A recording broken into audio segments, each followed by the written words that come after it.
नमस्कार, मेरे चैनल स्वरांजलि पर आप सबका स्वागत है।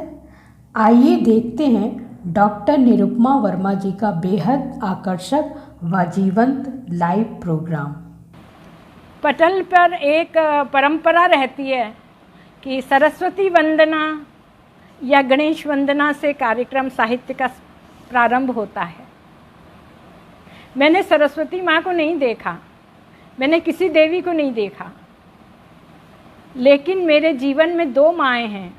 एक मेरी माँ शांति देवी, जिन्होंने मुझे लिखना पढ़ना सिखाया और सिखाया कि किस तरीके से बड़ों से बात करनी है, कैसे ससुराल में जाके एडजस्ट करना है। और दूसरी मेरी सासू माँ, जिनका नाम शारदा देवी है।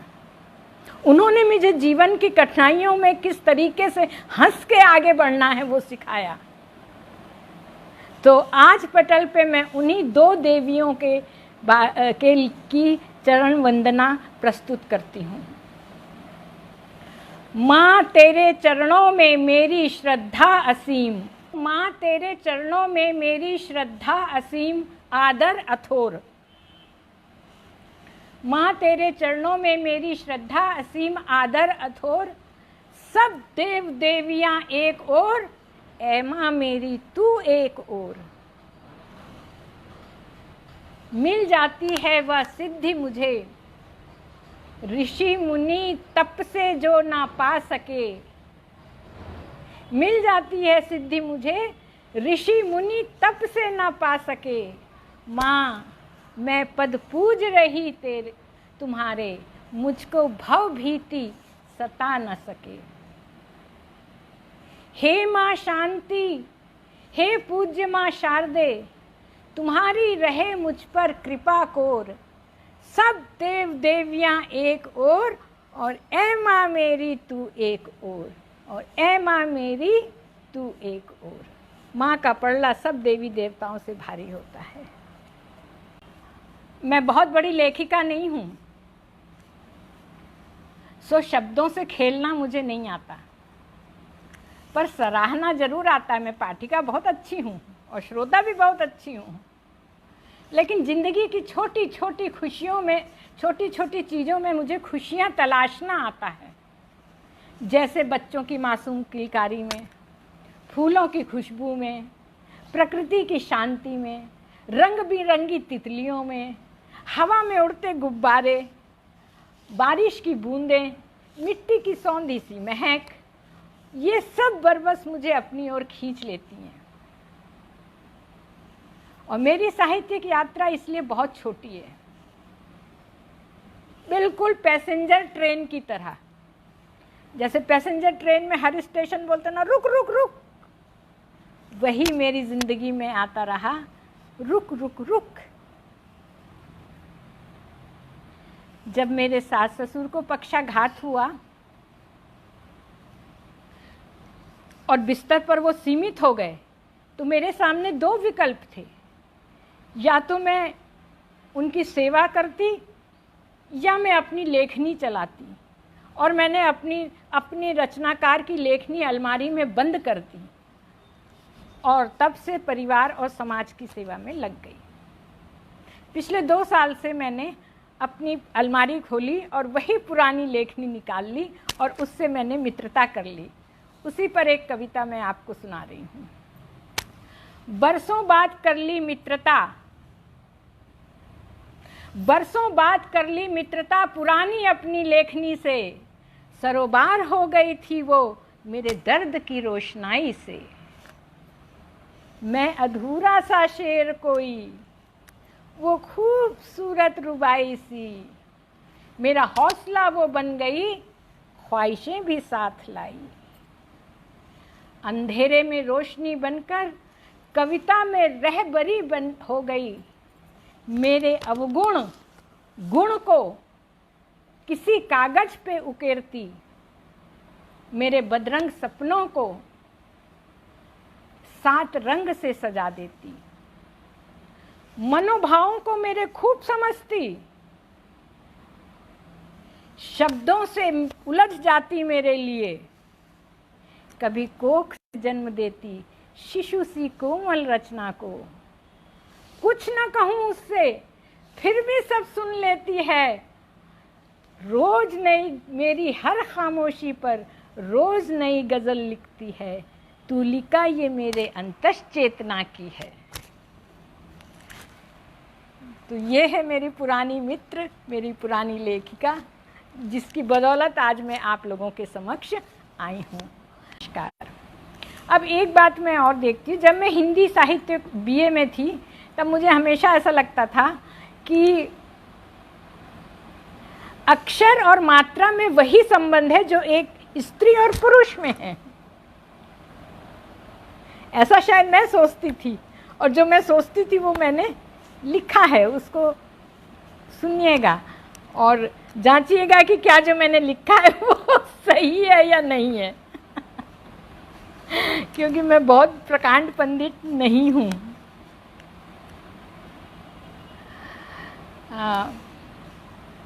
अक्षर, शीर्षक है अक्षर है नर तो मात्रा है नारी। मात्रा का अक्षर से गहरा संबंध है। न जाने कितना पुराना अनुबंध है।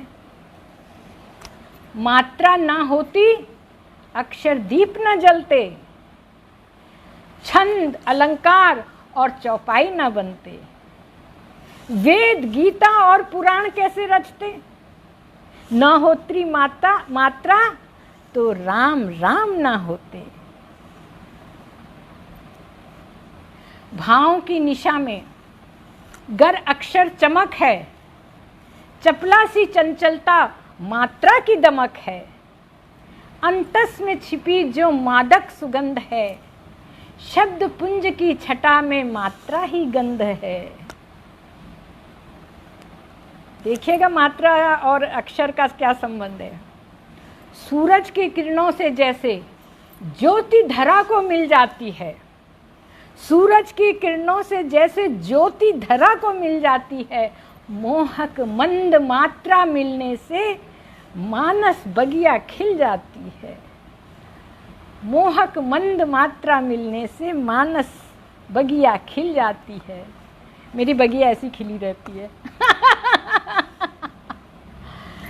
और देखिए, कभी दीर्घ बनकर, यानी जो मात्राएं होती हैं दीर्घ और ह्रस्व, कभी दीर्घ बनी कभी लघु बनकर, अक्षर संग चली मात्रा संगनी बनकर। पत्नी भी बन के चलती है, कभी छोटी कभी बड़ी अपने पति के साथ। तो कभी दीर्घ बनी कभी लघु बनकर, अक्षर चली मात्रा संगनी होकर। अक्षर नहीं गा सका अपना गीत कभी, अक्षर नहीं गा सका गीत अपना कभी, स्वर मात्रा का ही गुनगुनाता रहा। साधना जग उठेगी इस आस में, साधना जग उठेगी, ये ऐसी उसकी अक्षर की आस थी कि साधना जग उठेगी इस आस में, सरगमे मात्रा की गाता रहा। तो ये मेरे अक्षर थे, ये मेरी मात्रा थी, ये पुरुष और नारी का तादाद में था। आशा है आप लोगों को पसंद आई होगी। और अब मैं एक छोटी सी बात कहूँगी कि मैं तो एटा की हूँ, पटियाली क्षेत्र की, और पटियाली की हूँ, तो अमीर खुसरो की बात ना आए ऐसा हो ही नहीं सकता। तो मैं उन्हीं के आधार पे लिखी हुई अपनी दो मुकरी सुनाती हूँ। मधु जी, मधु मिश्रा जी, सखी ए सखी, आपको जवाब देना होगा मेरी एक मुकरी का। तो मैं पहली मुकरी पूछ रही हूँ। दिन भर मीठी बात सुनाए, दिन भर मीठी बात सुनाए, राम राम कह मुझे जगाए, सो जाऊं मैं तब वो सोता, ऐ सखी साजन। कहिए मधु जी, ऐ सखी साजन ना सखी तोता।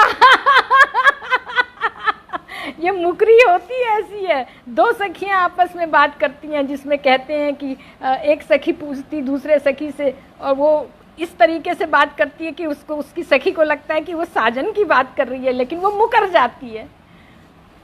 तो इसलिए ऐसे कि साजन ना सखी तोता। एक और मुकरी सुनिएगा, आप कौन जवाब देगा मुझे। निधि विदेशिया बोलिए, आप जवाब दीजिए। बारिश देखो मन हर्षाए, बारिश देखे मन हर्षाए, झूम झूम के नाच दिखाए। बारिश देखे मन हर्षाए, झूम झूम के नाच दिखाए। सबसे न्यारा है चित चोर, ऐसा कि साजन। दमयंती जी ने कहा मैंने जवाब दिया तो दमयंती जी की टिप्पणी आई है। तो अच्छा, तो अब जवाब दीजिए। बारिश देखे मन हर्षाए, झूम झूम के नाच दिखाए। सबसे न्यारा है चित चोर, ऐसा कि साजन। ना सखी मोर।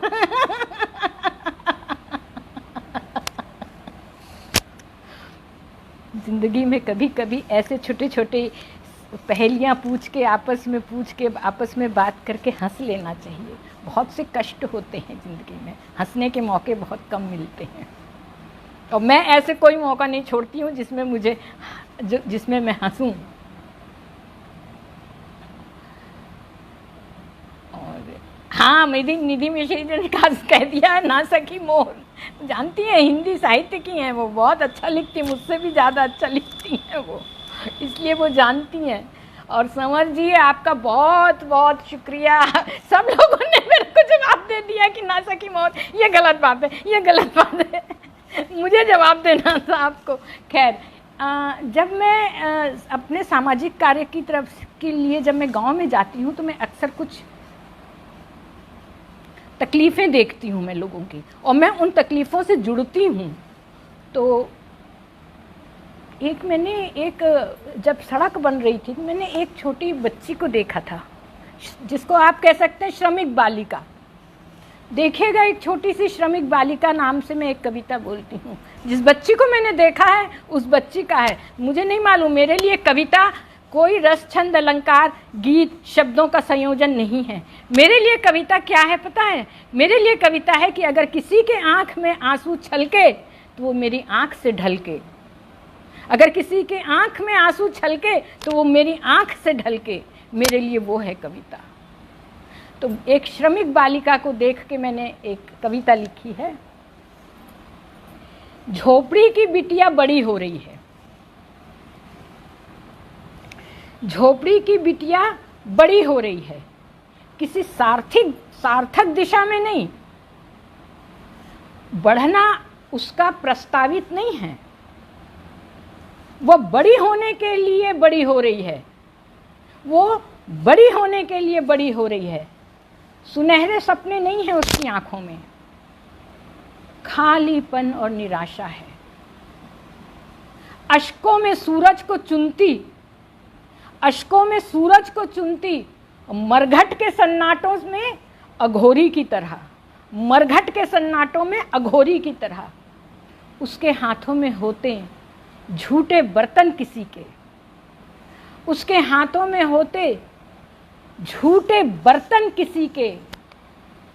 कहीं बुनाई का ताना बाना वो होती। ने कालीन वगैरह में भी छोटी लड़कियां काम करती हैं, जो कालीन जहाँ बुना जाता है, तो उसके हाथों में होते झूठे बर्तन किसी के। कहीं बुनाई का ताना बाना वो होती, कहीं पिघला हुआ कांच वो होती। जो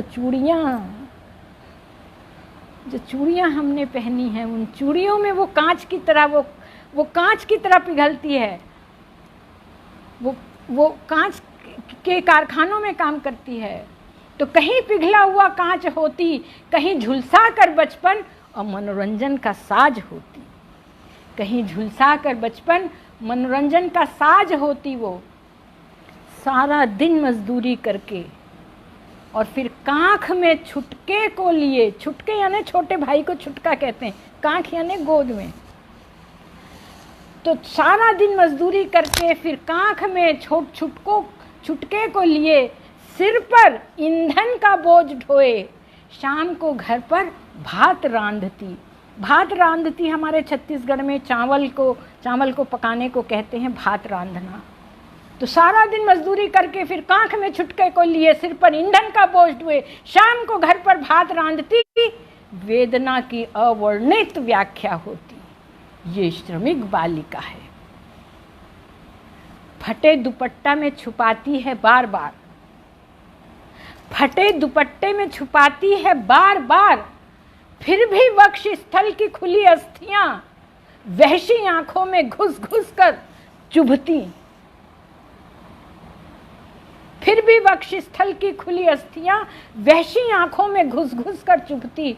उन नजरों के दहकते अंगारों में, उन नजरों के दहकते अंगारों में वजूद अपना मक्के के नाई भूनती, भुट्टे की तरह भूनती। उन नजरों के दहकते अंगारों में वजूद अपना मक्के की नाई भूनती, और बू-ए बारूद से जलती है उसकी सांसों की चिता, बू-ए बारूद से जलती है उसकी सांसों की चिता। प्रगति की उठती दीवारों में बचपन के श्रम का गारा लगता, चांद के मरने का अरमान है उदास वो श्रमिक बालिका, चांद के मरने का अरमान है उदास वो श्रमिक बालिका। ये मैंने छोटी बच्ची को देखा था और मुझे बहुत तकलीफ हुई थी मुझे। एक छोटी सी प्रेम की कविता सुना देती हूँ। क्यों वो प्रेम, वो बाली उम्र वाला प्रेम नहीं होता यह है परिवार में कि पति पत्नी जो हैं वो आमतौर पे अपने बच्चों के भविष्य को संवारने में अपने दोनों के प्रेम को खो देते हैं। उनको नहीं ध्यान रहता है, वो सिर्फ अपने बच्चों के लिए और अपने परिवार के अन्य सदस्यों के लिए ऐसा लगता है कि वो जी रहे हैं। तो उसी में, और ये मेरी कविता हमारे मित्र अभी इसमें जुड़े भी हैं, संवर जी को, उनको इतनी पसंद आई थी कि उन्होंने अपना सुर दिया था। मैं तो बेसुरी हूँ इसलिए मैं सुर नहीं दे पा रही हूँ, किसी दिन उनसे कहूँगी वो सुना देंगे पर मैं कविता आपको सुनाई देती हूँ। समय की तेज धारा में, समय की तेज धारा में, काल के निर्दय थपेड़ों में कभी टूटती रही तो कभी जुड़ती रही। जीवन के कड़वे मीठे एहसास में जिंदगी यूं ही विभक्त होती रही, फिर भी तुम्हारे साथ चलती रही अपनी चिरपरिचित मुस्कान लिए। न हलचल थी कोई, न कोई पदचाप, अलग अलग लकीरें थी हमारी, क्योंकि वो कमाते थे, मैं यानी पति कमाता है और पत्नी घर संभालती है, तो दोनों की लकीरें आपस में मिल नहीं पाती हैं, दोनों की लकीरें अपने बच्चों का भविष्य बनाने में लगी रहती हैं। तो न हलचल थी कोई, न थी कोई पदचाप, अलग अलग लकीरें थी बंद मुट्ठी में चुपचाप। बनानी थी हमें बच्चों के भविष्य के साथ, जीवन की सांध्य बेला में, यानी अब जब हम लोग इस उम्र में आ गए हैं, जीवन की सांध्य बेला में मिल जाने दो अब हथेलियों की लकीरों को जीवन के अंतिम पल तक, यानी एक दूसरे का हाथ अब थाम लीजिए। इस उम्र में पति पत्नी दोनों को एक दूसरे के हाथ की लकीरों को मिल जाने दीजिए। यही मेरा इस कविता में था कि मिल जाने दो अब हथेली की लकीरों को जीवन के अंतिम पल तक।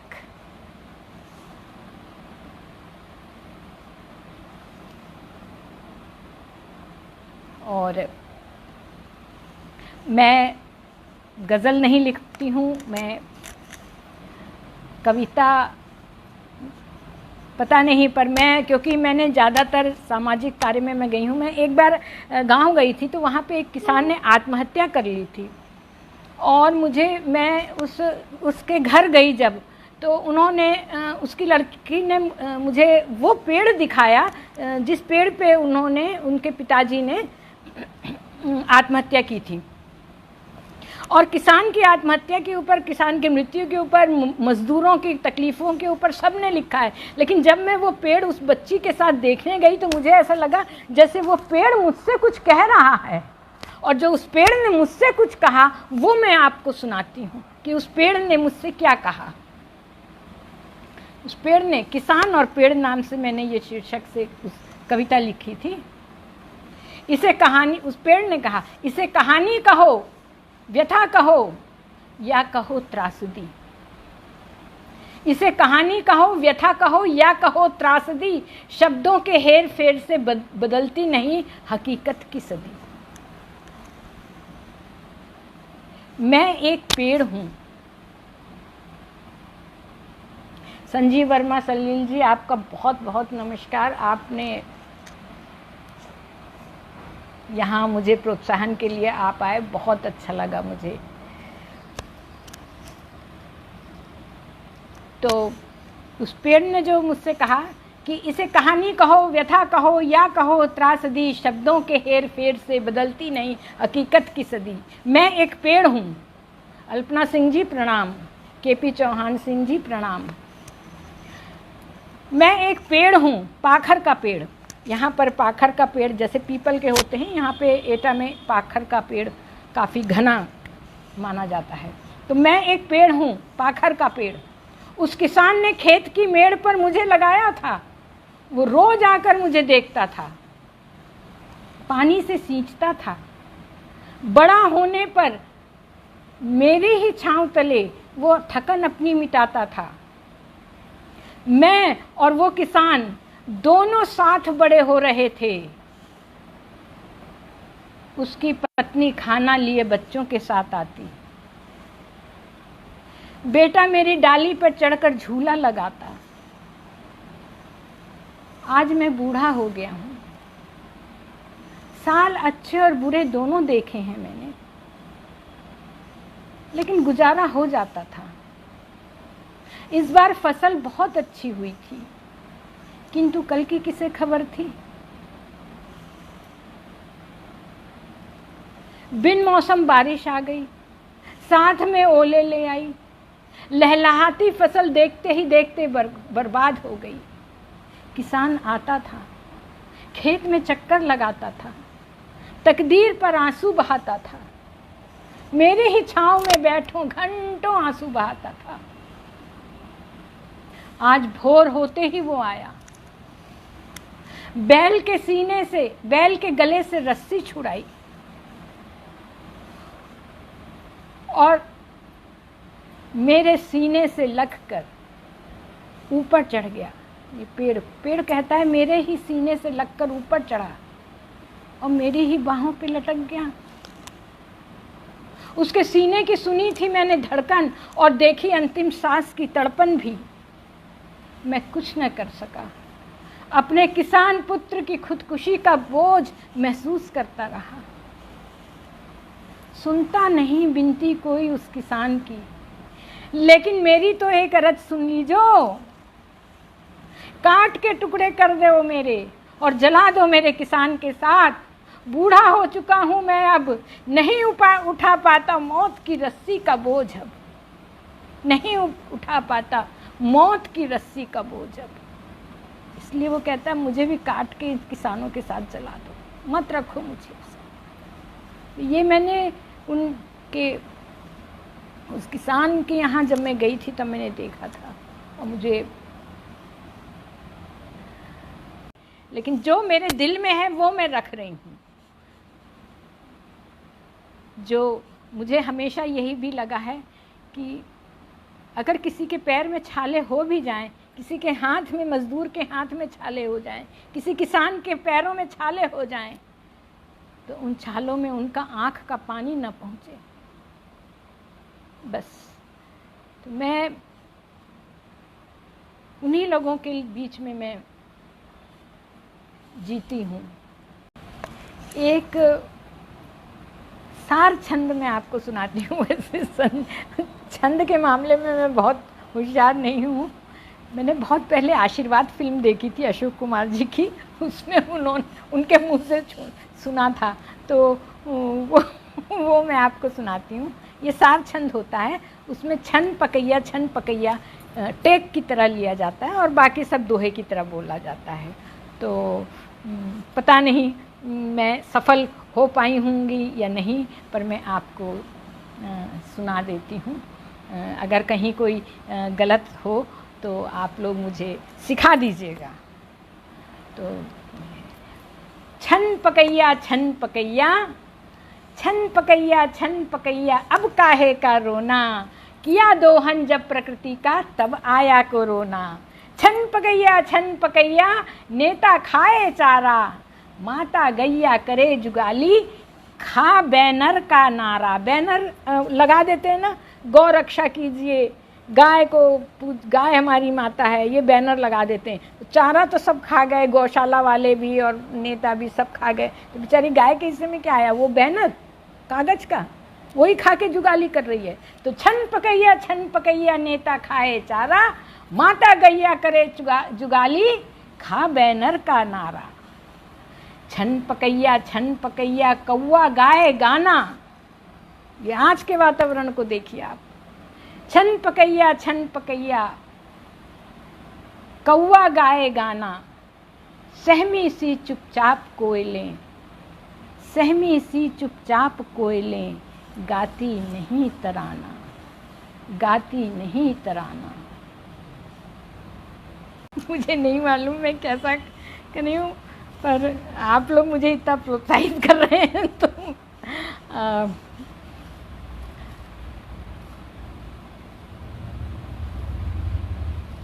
थोड़ी कुछ क्षणिकाएं सुना देती हूँ। ये गज़लें नहीं आती। क्षणिकाएं देखिएगा।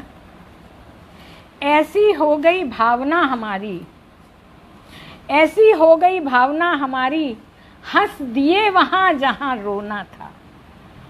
ऐसी हो गई। क्षणिकाएं सबसे ज़्यादा मैंने कादम्बिनी पत्रिका में पढ़ी थी, बल्कि शुरुआत ही शायद कादम्बिनी पत्रिका से की गई थी, तो मैंने वहीं से लिखना सीखा था। तो ऐसी हो गई भावना हमारी, हंस दिए वहाँ जहाँ रोना था। दूसरी क्षणिका देखिएगा।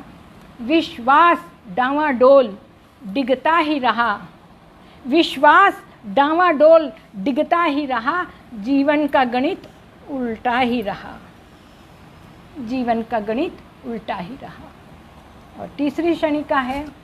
चेहरे के पीछे भी चेहरे होते हैं, चेहरे के पीछे भी चेहरे होते हैं, जिनकी हंसी हरदम है थिरकती, जख्म उनके बहुत गहरे होते हैं। चेहरे के पीछे भी चेहरे होते हैं, जिनकी हंसी हरदम है थिरकती, जख्म उनके भी बहुत गहरे होते हैं। अभी बाढ़ आई थी बिहार में, और मैंने देखा था टीवी पे कि बाढ़ में घर तो डूब गया, बाढ़ में बच्चे और पुरुष नारी सब आधे आधे डूब के और पार होने की कोशिश कर रहे थे, अथाह जल के बीच में थे वो। तो उसी को मैंने क्षणिकाओं में ढाला है, सुनिएगा। फिर दरिया में है साजिशों की महक, फिर दरिया में है साजिशों की महक, गीले हो रहे जीवन के पन्ने, अथाह जल है सामने पर आज प्यास नहीं, अथाह जल है सामने पर आज प्यास नहीं, जैसे शरीर में सांस नहीं, जैसे शरीर में सांस नहीं। और एक सवाल आप सबसे क्षणिका में ही सोचिएगा, क्या कभी बिछुड़ी है रश्मि रवि से? क्या कभी बिछुड़ी है रश्मि रवि से? चंद्रिका कब अलग हुई चंद्रमा से? चंद्रिका कब अलग हुई चंद्रमा से? पूर्णिमा के साथ ही तो नित्य चलती है अमावस्या चंद्रमा के, पूर्णिमा के साथ ही तो नित्य चलती है अमा। बिछुड़ गई कैसे मनुजता आज फिर मनुज से, बिछड़ गई फिर कैसे मनुजता आज फिर मनुज से। ये सवाल है मेरा सबसे। और सबने देखा होगा मॉब लीचिंग बहुत ज़्यादा हो रही है। कभी किसी को ये चोर समझ के किसी बच्चे को मार दिया जाता है और इतना पीटा जाता है कि उसकी जान चली जाती है। और ये मॉब लीचिंग मानव हत्याएं हैं। उस पे मैंने एक क्षणिका लिखी है। और पूनम जोशी जी आपका बहुत नमस्कार, ईश्वर मिश्रा जी आपका भी बहुत नमस्कार। मैं केपी चौहान जी आपका बहुत सादर प्रणाम आपको। प्रवीण सक्सेना जी आपको भी बहुत सादर प्रणाम। मिश्रा जी, तृप्ति मिश्रा जी बहुत सा प्यार आपको। मधु मिश्रा जी भाभी जी आपको भी बहुत सा। अनिल कुमार जी आपको भी बहुत सा प्रणाम। मैं सोनी आपको भी। और संवर जी आपको तो, आप तो मेरे बड़े भाई मित्र सब हैं। केपी चौहान साहब मैं भी दिए दे रही हूँ आपको।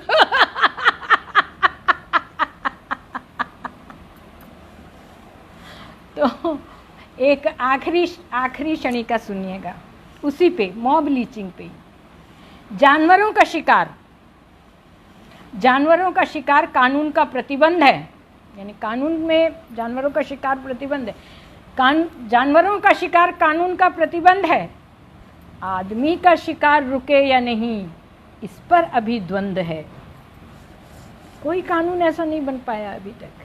तो जानवरों का शिकार कानून पर का प्रतिबंध है, आदमी का शिकार रुके या नहीं, इस पर अभी द्वंद्व है। और एक मैं अपनी तरफ से अपनी क्षणिका आप लोगों से, और आप लोगों से पूछती हूँ कि कौन है यहाँ, बताइएगा। लड़ रही मैं अंतस से, लड़ रही मैं अंतस से, तुम शब्दों में मौन हो। लड़ रही मैं अंतस से, तुम शब्दों में मौन हो। आओ देखते हैं यहाँ, आओ देखते हैं अब यहाँ पुरोधा कौन है। कौन है बताइए। लड़ रही मैं अंतस से और तुम शब्दों में मौन हो। आओ देखते हैं अब यहाँ पुरोधा कौन है। तो ये मेरी छोटी छोटी सी कविताएं थी। मैं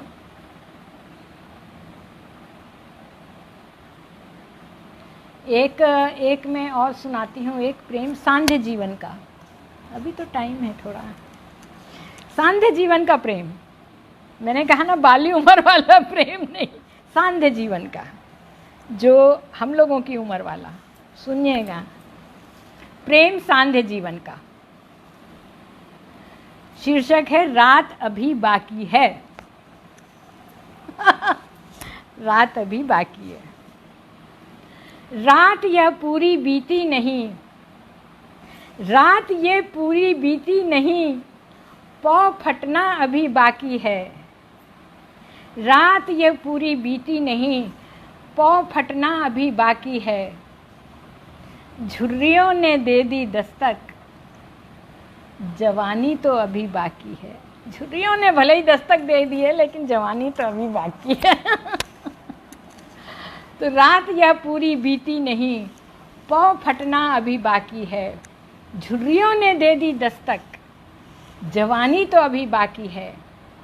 जीवन की सांध्य बेला में ख्वाब सच करना बाकी है। चलो चलो गाएं गीत कोई पुराना, तन डोले मेरा मन डोले टाइप का।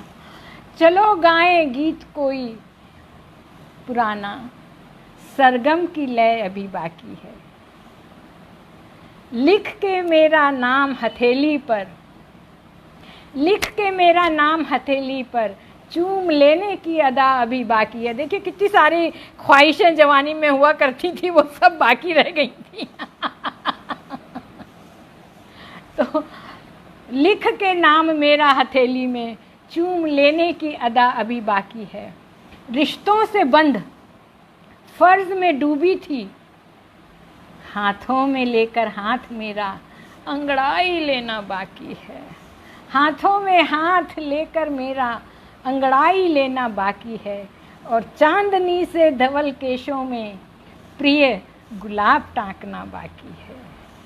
चांदनी से धवल केश में प्रिय गुलाब टांकना बाकी है।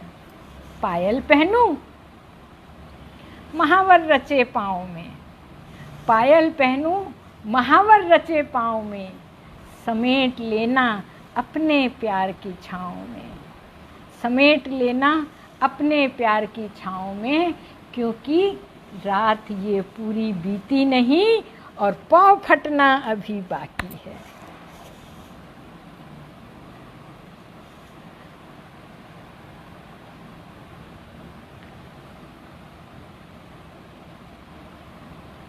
और ये बहुत सी कविताएं मैंने सुना दी, इतनी कविताएं मैं कभी नहीं सुना पाती थी, तो थोड़ा सा समय बाकी है। और मुझे ऐसा लगता है कि ये पटल जो है वो भाषा और संस्कृति का भी है।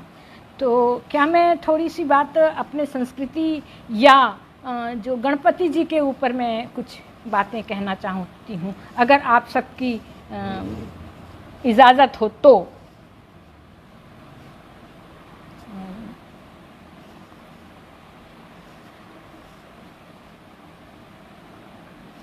बात यह है कि हम लोग अक्सर सुनते आए हैं, बचपन से मैं भी सुनती आई हूँ, आप भी सुनते आए हैं, बोलते भी आए हैं, गणपति बप्पा मोरिया, गणपति बप्पा मोरिया। मुझे नहीं मालूम आप में से कितने, शायद आप में से काफ़ी लोग विद्वान हैं तो शायद आपको पता होगा, लेकिन जब मैं पूना गई थी तो मुझे ये सब बातें नहीं मालूम थी, और मैं पूना जाके वहाँ पे मैंने ये सब चीज़ें पढ़ी। और मैं आपको यही बताना चाहती हूँ कि गणपति को बप्पा मोरिया क्यों कहते हैं। क्या आपकी इजाज़त है बताने की? तो मैं बताऊं। दरअसल गणपति की आराधना के लिए जब भक्तों की जुबान से गणपति मौर्या जो निकलता है, मंगल मूर्ति मौर्या और गणपति मौर्या, ये जयकारा हमेशा सुनाई देता है। और कई बार आपने भी ये बात कही होगी। तो जब मैं पूना गई थी तो पूना से करीब 18 किलोमीटर दूर चिंचवाड़ा में एक मंदिर की स्थापना मौर्या गोसावी ने की थी। मैं उस मंदिर में गई थी और वहाँ के जो ट्रस्टी हैं वहाँ से मैंने ये सारी जानकारी ली थी। तो उस पूना के चिंचवाड़ा में एक मंदिर की स्थापना खुद मौर्या गोस्वामी, वो भक्त थे उनके, उन्होंने की थी। कहते ये हैं कि मौर्या गोस्वामी, नॉट गोस्वामी, गोसावी, मौर्या गोस्वामी हर गणेश चतुर्थी को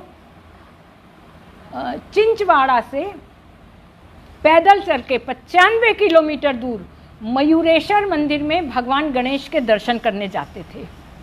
तो और ये सिलसिला 117 साल तक चलता रहा। फिर उम्र उनकी ज़्यादा हो गई तो वो इस वजह से वो मयूरेश्वर मंदिर तक जाने में काफ़ी मुश्किलें आने लगी।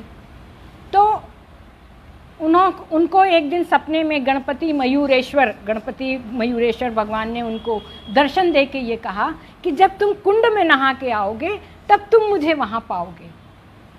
और ये वास्तव में वैसे ही हुआ।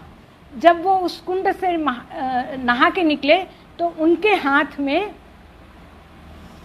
गणेश जी की, या वो गणपति बप्पा की, गणेश जी की छोटी सी मयूरेश्वर की मूर्ति उनके हाथ में, उसी तालाब के अंदर से जब वो निकले तो उनके हाथ में थी। उसको उन्होंने लेके वहीं पे स्थापित कर लिया। और इस मंदिर की इतनी शान मानी जाती है कि लोग जब यहाँ इस मंदिर में आया करते थे तो वो इन भक्त को, यानी इनको मौर्या गोसावी को भी गणेश जी का प्रतिरूप मानते थे और वो उनके पैर छूते थे और उनका वो आशीर्वाद लेते थे। ये भी कहा जाता है कि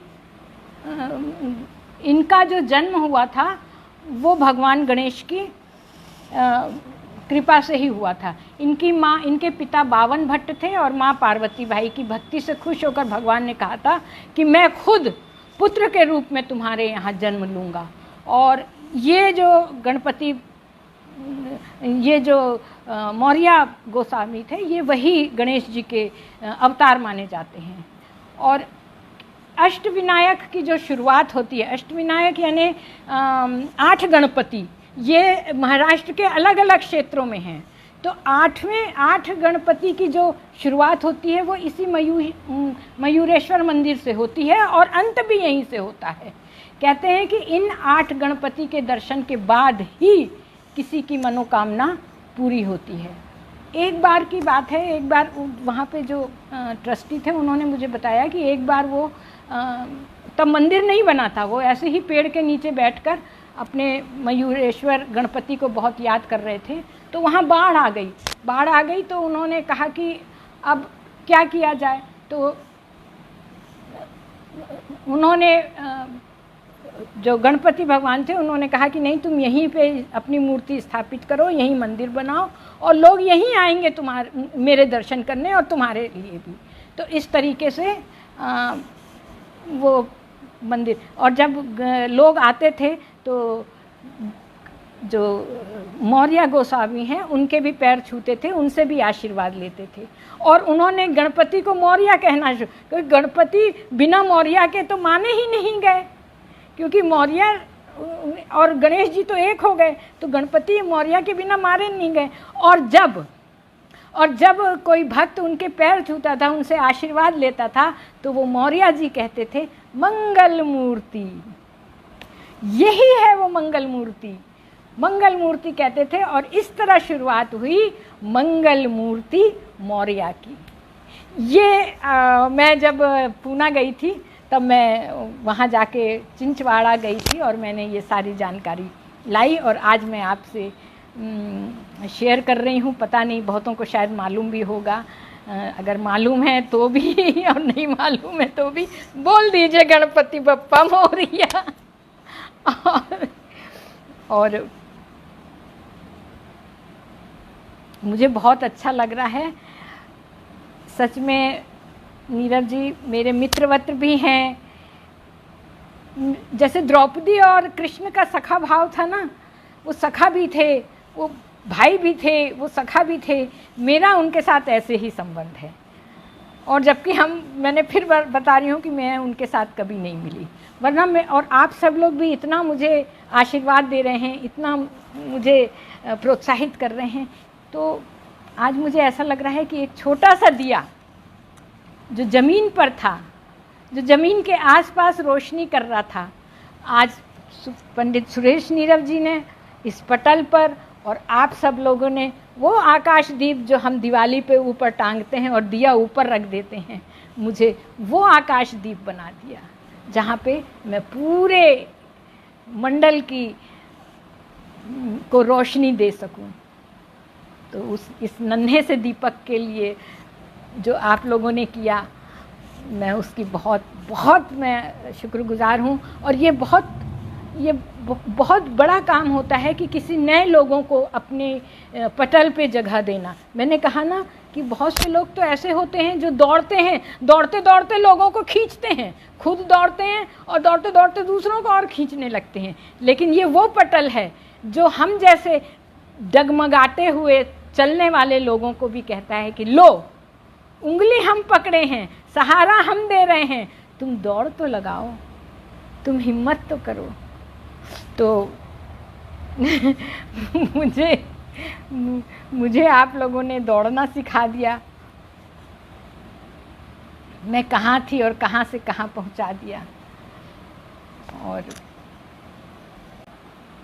कभी कभी हम इतने अभिभूत हो जाते हैं कि हमारे पास कोई शब्द नहीं रहते हैं। हाँ, एक बात मैं ज़रूर कहूँगी कि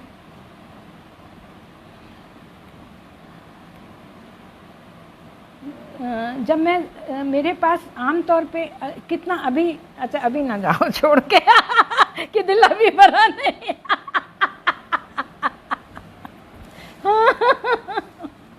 नहीं, अभी दिल की बात नहीं है।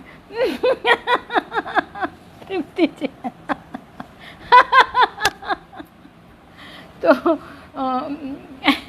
मैं ऋषि सिन्हा जी बहुत बहुत धन्यवाद, आपको मेरी जानकारी बहुत अच्छी लगी। एक रचना और सुना देती हूँ। रचना नहीं, क्योंकि मैंने बताया ना, मैं गद्य की बहुत ज़्यादा, मैं पद्य बहुत कम लिखती हूँ, गद्य लिखती हूँ। और मैं ज़्यादातर पीड़ा, मेरे पास लोग काउंसलिंग के लिए भी आते हैं जिनका घर टूटता है, जिनके मुकदमे शुरू हो जाते हैं, उनके लिए मैं कुछ नहीं करती। लेकिन जो लोग मुकदमों से पहले मेरे पास आते हैं, मेरी पूरी कोशिश होती है कि मैं उनका घर जो है वो टूटने ना दूं। और ऐसे मैंने कई घर जोड़े हैं, कभी उनको सास ससुर को भी बुलाया है मैंने अपने घर में, और ऐसे मैंने कई लोगों के घर जोड़े हैं। और मुझे खुशी होती है जब लोग जुड़ते हैं। लेकिन कुछ लोग ऐसे होते हैं जो जुड़ना ही नहीं चाहते।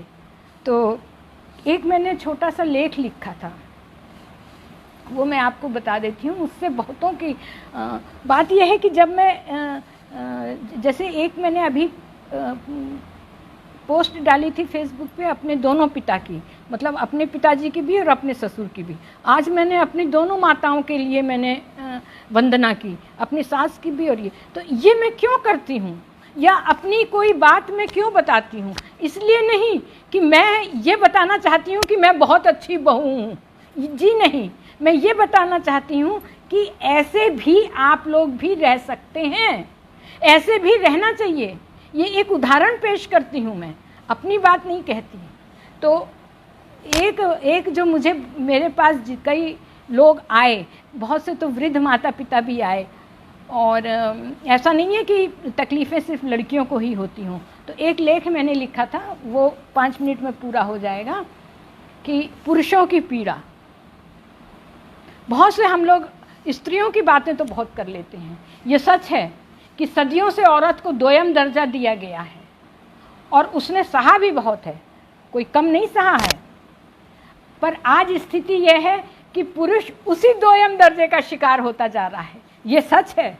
ये सच इसलिए है क्योंकि ऐसे लोग मेरे पास आए हैं, ऐसे लोगों ने अपनी व्यथा मुझसे कही है, और मैं उनकी बहुओं को समझाती हूँ। जो लड़कियां मायके जाके बैठ जाती हैं और अपने सास ससुर के ऊपर इल्ज़ाम लगा देती हैं, मैं उनको समझाती हूँ कि कहीं कुछ आपके माता पिता ने क्या आपको कभी नहीं डांटा? मेरी माँ तो मुझे बहुत डांटती थी, चश्मे की अंदर से बड़ी बड़ी आंखें करके डांटती थी। वो मुझे कहती थी कि पहला तारा दिख जाए शाम को तो घर वापस आ जाना, और वो आज तक मेरा है। मैं रात के किसी प्रोग्राम में नहीं जाती। तो अगर मैं अपनी माँ की डांट सह सकती हूँ तो क्या सास की नहीं सह सकती? फिर सास की क्यों बुरी लगती है? सास भी तो मेरे अच्छे के लिए ही डांटती है। तो आज स्थिति यह है कि पुरुष उसी दोयम दर्जे का शिकार हो रहा है। औरत आज आत्मनिर्भर हो गई है, इसलिए किसी तरीके का समझौता करने को तैयार नहीं है। दहेज विरोधी कानून का जितना दुरुपयोग हो सकता है उतना हो रहा है, क्योंकि मैं वकीलों के घर की हूँ, मैं कंज्यूमर फोरम में भी रही हूँ। मेरा बेटा, मेरे ससुर, मेरे पति, मेरा भाई सब वकील हैं। मैं वकीलों के घर की हूँ, और मैं जानती हूँ कि किस तरीके से झूठा आरोप लगाया जाता है। कई बार ऐसा होता है कि दहेज विरोधी कानून का भी बहुत दुरुपयोग किया गया है। फेमिनिज्म और खुलेपन की दुहाई देकर औरत क्या अपने पति को पीड़ा नहीं पहुंचा रही कि मैं तो ये करूंगी? मुझे कहा गया कि आप अपनी कलम बंद कर दीजिए, आप नहीं लिखेंगी। मैंने बंद कर दी। क्यों? मैं भी तो लड़ सकती थी अपने घर में। मैं भी तो कह सकती थी कि ये मेरी आज़ादी है, ये मुझे संविधान ने मेरी आज़ादी दी है कि मैं जैसे चाहूँ रहूँ। पर नहीं, परिवार को लेके चलना भी एक संस्कार होता है। तो लेकिन आजकल यही हो रहा है कि कोई भी स्त्री जो है वो किसी भी तरीके का समझौता नहीं करना चाहती है। वो फेमिनिज्म और खुलेपन की दुहाई देकर औरत पति को पीड़ा भी पहुंचा रही है। पारिवारिक मूल्यों का विघटन ऐसी ही स्त्रीवादी संस्थाओं के चलते हो रहा है। स्त्री विमर्श का जो शोर हो जाता है कभी कभी, उसकी वजह से भी पारिवारिक मूल्यों का विघटन हो रहा है। ऐसा प्रावधान कोई क्यों नहीं बनाया जाता जिससे कि घरेलू हिंसा के अंतर्गत पुरुषों को भी सुरक्षा मिले? इसमें पक्षपात क्यों किया जा रहा है? कानून का दृष्टिकोण पत्नी के प्रति तो सहानुभूतिपूर्ण होता है, ये मुझे मालूम है, चाहे वो दोषी हो या ना हो। लेकिन अगर निर्दोष पति अदालत का दरवाजा खटखटाता है तो वो स्वयं ही पुलिस और अदालत के शिकंजे में कस जाता है।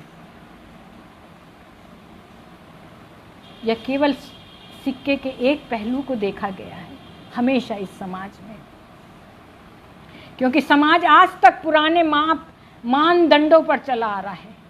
क्या जरूरत इस बात की नहीं है कि पुरुषों को हर बारी दोषी माना जाए और जिसके हाथ में होती है ताकत वही हुकूमत करता है?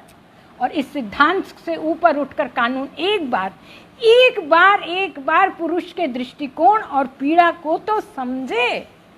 ये मेरा मानना है। अगर मेरा मानना आप में से किसी को गलत लगा हो तो मैं क्षमा नहीं मांगूंगी, क्योंकि मैं गलत नहीं कह रही हूँ। ये मैं उन भुक्तभोगियों की तरफ से बोल रही हूँ जो मेरे पास आंसू बहाते हुए आए हैं, जो बूढ़े माँ बाप मेरे पास आए हैं, मैं उनकी तरफ से बोल रही हूँ। इसलिए मैं इसके लिए मैं क्षमा हरगिज़ नहीं मांगूंगी। मुझे ऐसा नहीं लग रहा है कि मैं किसी मंच पे हूँ या किसी पटल पे हूँ। मुझे आज अभी भी ऐसा लग रहा है कि आप सब लोग मेरे ही घर के ड्राइंग रूम में बैठे हुए हैं और हम सब किसी न किसी विषय पे चर्चा हो रही है, हम सब मिलकर बात कर रहे हैं। और इसीलिए मैं जो बोलती हूँ या कहती हूँ तो वो मेरा ऐसा ही टोन हो जाती है। मैं संजीदा होके नहीं रह पाती। हो सकता है लोगों को ये लगता हो कि ये संजीदा होके तो कुछ बोलती ही नहीं है, लेकिन मैं मन से बहुत संजीदा हूँ। जहाँ संजीदा होना चाहिए, जहाँ मुझे लड़ाई लड़नी चाहिए, वहाँ मैं खड़ी रहती हूँ औरतों के लिए भी। लेकिन मेरी हंसी रुकती नहीं है, मैं क्या करूँ? मुझे हंसी आती रहती है तो मैं क्या करूँ? क्योंकि हंसना भी तो जिंदगी है। कष्ट बहुत हैं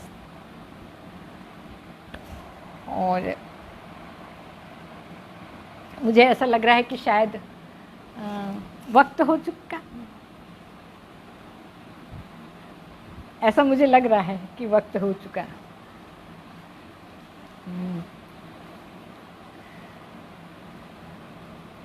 क्योंकि मैं अगर कुछ और बोलूँगी तो फिर काफ़ी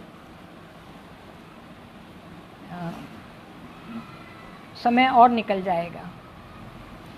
मुझे अपनी बगीचे का भी शौक़ है। तो एक बार मेरे लिए किसी ने लिखा था, मैं वो सुना देती हूँ आपको। यंत्र सी तुम, मंत्र सी तुम, ये मेरे लिए लिखा था। यंत्र सी तुम, मंत्र सी तुम, मोहनी दिलकश अदा की, मोहनी दिलकश अदा की, जब जिसे जैसा नचाती, हाथ में रख मैं कदा के, हाथ में रख मैं कदा। मुझे नहीं मालूम इसका अर्थ क्या है, लेकिन मेरे लिए मेरे पास आया वो मैंने आपको सुना दिया। क्योंकि कभी कभी ऐसा होता है, मेरे कितने ही आभासी मित्र हैं इसमें, जिसमें से मुझे कभी ऐसा नहीं लगा कि वो सब मुझसे अपरिचित हैं, और कभी मेरे पास ऐसी कोई टिप्पणी नहीं आई जिससे मुझे कभी ऐसा लगे कि हाँ मुझे शर्मिंदगी महसूस हुई हो। ऐसा कभी नहीं लगा। तो एक मैं छोटा सी, और टाइम हो गया मेरे ख्याल में। बहुत बहुत आपका आभार।